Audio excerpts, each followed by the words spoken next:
성경 읽어주는 딸, 현대인의 성경 낭독, 고린도 교회에 보낸 편지, 고린도 전서 15장. 형제 여러분, 내가 여러분에게 전한 기쁜 소식에 대하여 다시 한번 여러분을 깨우치려고 합니다. 여러분은 이 기쁜 소식을 받아 그 위에 여러분의 신앙을 굳게 세웠습니다. 만일 여러분이 내가 전한 말을 굳게 지키고 헛되이 믿지 않았으면 그 기쁜 소식으로 여러분은 구원을 받을 것입니다. 나는 내가 받은 가장 중요한 것을 여러분에게 전하였습니다. 그것은 그리스도께서 성경 말씀대로 우리 죄를 위해 죽으시고 무덤에 묻히셨다가 3일 만에 다시 살아나셨다는 것입니다.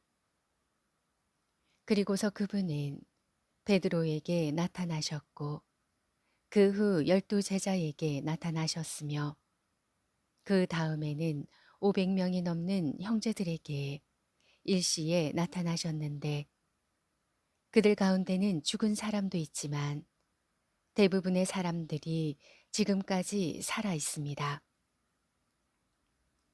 그 후에는 야고보에게 나타나셨고 그 다음에는 모든 사도들에게 나타나셨으며 맨 나중에는 부족하기 짝이 없는 내게도 나타나셨습니다. 나는 사도들 중에 가장 보잘것없는 사람이며 하나님의 교회를 박해했기 때문에 사도라고 불릴 자격마저 없습니다.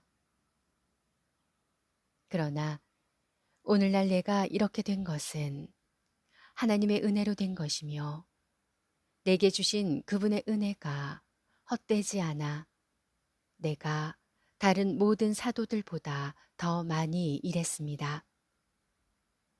그렇지만 그것은 내가 한 것이 아니라 나와 함께 하신 하나님의 은혜였습니다.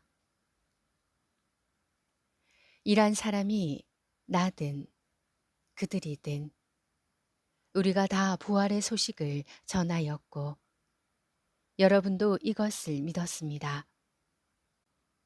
그리스도께서 죽은 사람 가운데서 다시 살아났다고 전파되었는데 어째서 여러분 가운데는 죽은 사람의 부활이 없다고 하는 사람이 있습니까? 만일 죽은 사람의 부활이 없다면 그리스도께서도 다시 살아나지 못하셨을 것입니다.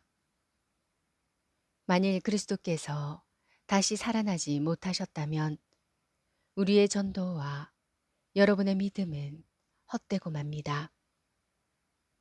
더구나 하나님이 그리스도를 다시 살리셨다고 우리가 증거했기 때문에 우리는 하나님의 거짓 증인이 될 것입니다. 만일 죽은 사람이 다시 살아나지 못한다면 하나님이 그리스도를 다시 살리지 않으셨을 것입니다. 만일 죽은 사람이 다시 살아나지 못한다면 그리스도도 다시 살아나지 못하셨을 것이며 또 그리스도께서 다시 살아나지 못하셨다면 여러분의 믿음도 헛되고 여러분은 여전히 죄 가운데 있을 것이며 그리스도 안에서 죽은 사람들도 망했을 것입니다. 만일 우리가 그리스도 안에서 바라는 것이 이 세상뿐이라면 우리는 그 누구보다도 불쌍한 사람들입니다. 그러나 그리스도께서는 죽었다가 다시 살아나 죽은 사람들의 첫 열매가 되셨습니다. 죽음이 한 사람을 통해서 온 것처럼 죽은 사람의 부활도 한 사람을 통해서 왔습니다. 아담의 죄로 모든 사람이 죽은 것 같이 그리스도도 모든 사람이 다시 살게 될 것입니다. 그러나 부활에는 각자 자기 차례가 있습니다. 첫째는 첫 열매이신 그리스도이고, 다음은 그리스도께서 다시 오실 때 그분을 믿었던 모든 성도들입니다.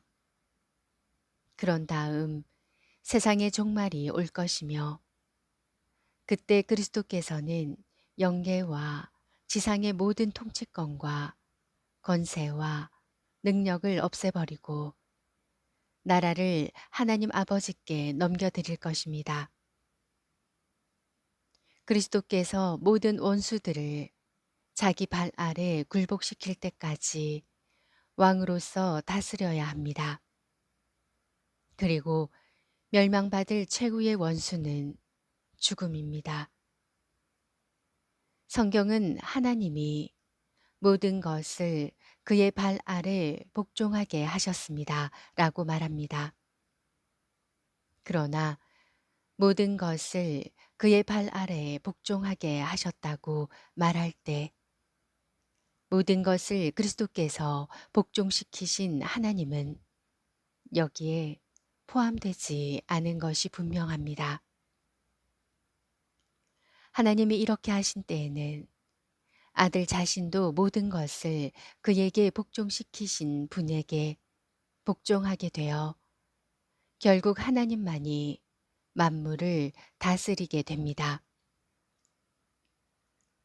만일 부활이 없다면 죽은 사람들을 위해 세례받는 사람들이 무엇을 하겠습니까? 죽은 사람이 살아나지 못한다면 어째서 그들을 위해 세례를 받습니까? 또 무엇 때문에 우리가 끊임없는 위험을 당해야 합니까?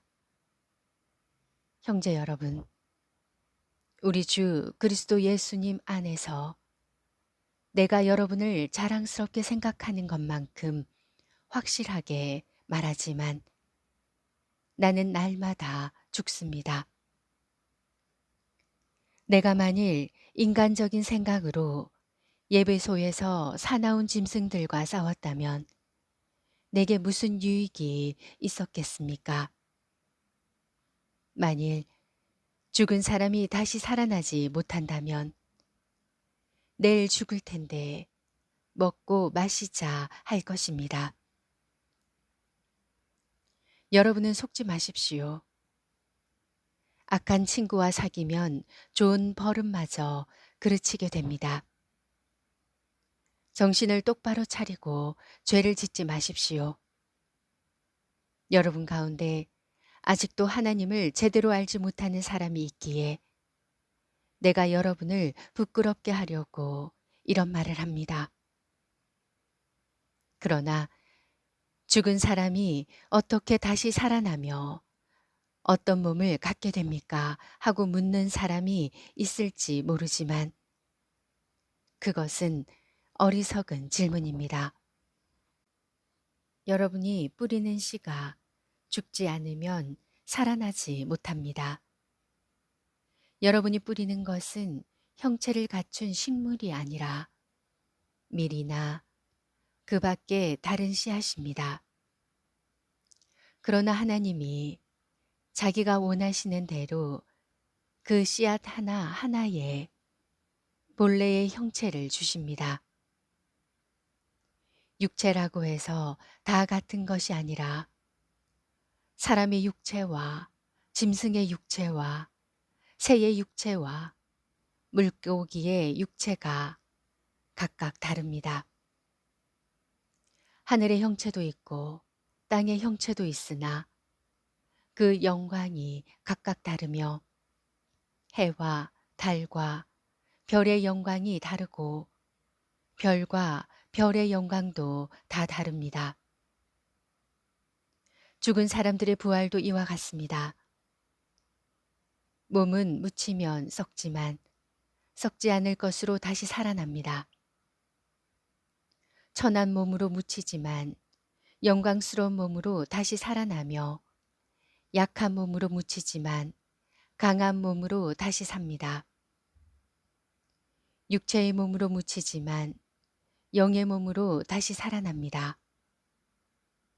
육체의 몸이 있으면 영의 몸도 있는 것입니다. 성경에 첫사람 아담은 산 존재가 되었다라고 쓰여 있으나 마지막 아담인 그리스도는 생명을 주시는 영이 되셨습니다. 그러나 영적인 것보다 육적인 것이 먼저 왔으며 그 다음에 영적인 것이 왔습니다. 첫사람 아담은 땅에서 흙으로 빚어졌지만 둘째 사람 예수님은 하늘에서 오셨습니다. 흙에 속한 사람들은 흙으로 만들어진 아담과 같고 하늘에 속한 사람들은 하늘에서 오신 그리스도와 같습니다. 우리가 지금은 흙으로 빚은 사람의 몸을 지니고 있으나 언젠가는 하늘에서 오신 그리스도와 같은 몸을 갖게 될 것입니다. 형제 여러분, 내가 여러분에게 말하지만 살과 피는 하나님의 나라를 물려받을 수 없으며 또 썩을 것은 썩지 않을 것을 물려받을 수 없습니다. 내가 이제 한 가지 비밀을 말하겠습니다. 그것은 우리가 죽지 않고 모두 변화된다는 것입니다. 마지막 나팔 소리가 울릴 때 눈 깜짝할 사이에 죽은 사람들이 썩지 않을 사람으로 다시 살아날 것이며 우리는 모두 변화될 것입니다. 이 썩을 것이 썩지 않을 몸을 입고 이 죽을 것이 죽지 않을 몸을 입을 수밖에 없습니다. 이런 일이 일어날 때에는 승리가 죽음을 삼켜버렸다라는 성경 말씀이 이루어질 것입니다. 죽음아, 너의 승리가 어디 있느냐? 죽음아, 내가 쏘는 것이 어디 있느냐? 죽음이 쏘는 것은 죄이며 죄의 힘은 율법입니다. 그러나 우리 주 예수 그리스도를 통해 우리에게 승리를 주시는 하나님께 감사합시다. 나의 사랑하는 형제 여러분, 그러므로 굳게 서서 흔들리지 말고 항상 주님의 일에 열심을 다하십시오. 주님을 위한 여러분의 수고는 결코 헛되지 않을 것입니다. 고린도전서 15장 말씀이었습니다. 성경 읽어주는 딸, 아직 구독 안 하셨다면 구독, 좋아요, 전체 알람 잊지 마시고 사랑으로 꼭 눌러주세요. 감사합니다.